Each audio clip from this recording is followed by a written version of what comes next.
India is the second largest producer of food grains in the world. According to a UN report, about 230 million people are chronically or acutely malnourished. The problem, experts say, lies in the distribution system which fails to feed the poor.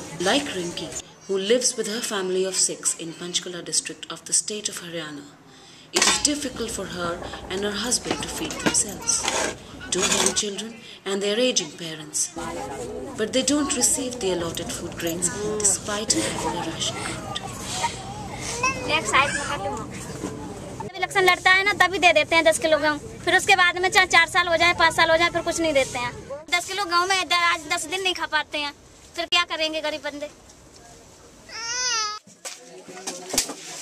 Each year, under the public distribution system, India spends about 500 billion rupees to procure and distribute food grains.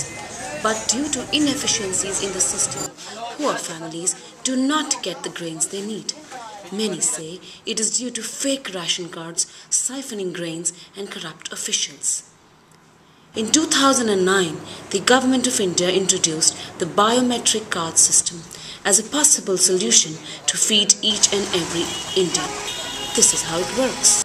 Every smart card will have finger impressions of the owner along with impressions of 3 members of the family. It stores details about the amount of grains purchased by the individual. The vendor also has a separate card which is needed to authenticate the transaction.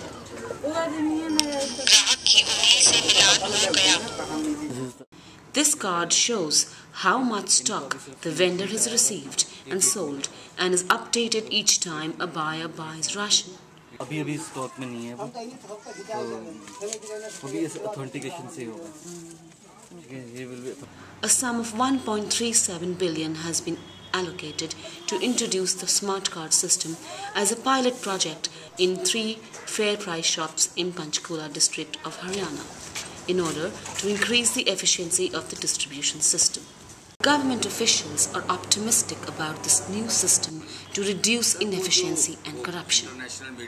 Under smart card system, transactions can take place only when the genuine consumer visits the fair price shops. There is actually no scope of diversion once the system is implemented properly.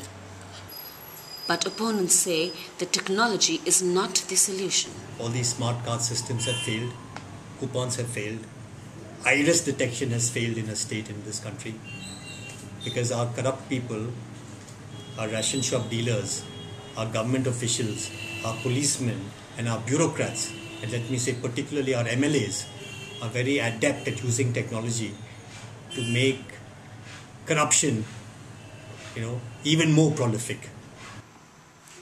According to experts and news reports, fake ration cards are not the only problems taxing the distribution system. Improper storage facilities that are causing food grains to rot is also an issue. Take Rinki for example. She lives just 20 minutes away from Azad Colony in Panchkula district, where the biometric system is in place. Yet, she hasn't received any food under the system for the past 4 years. But it is a little more complex. Activists like Biraj Patnaik argue that in order for the poor to get their food, it should be available to everybody. Before 1996, the government guaranteed food to every citizen in the country, irrespective of whether they were poor or rich. Everybody had a guarantee for a minimum support quantity of food grains, and it was an individual entitlement. So if you had a larger family, you had a greater entitlement. If you had a smaller family, you had a smaller entitlement. Now that was a guarantee that government gave till 96.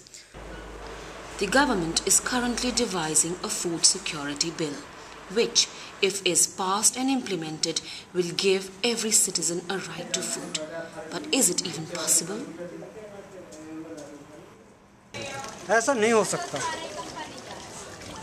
और ये खाना क्या देंगे, इनका खुद का पेट नहीं भरता तो दूसरे इनका क्या भरेंगे। ये तो गरीबों को हटाने के चक्कर में है।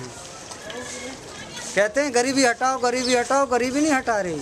ये तो गरीबन ने हटाने के चक्कर में है। नए युवकों को बहुत कुछ नॉलेज है कि ये सुधार कर सकते हैं अगर ये आगे आएँ तो।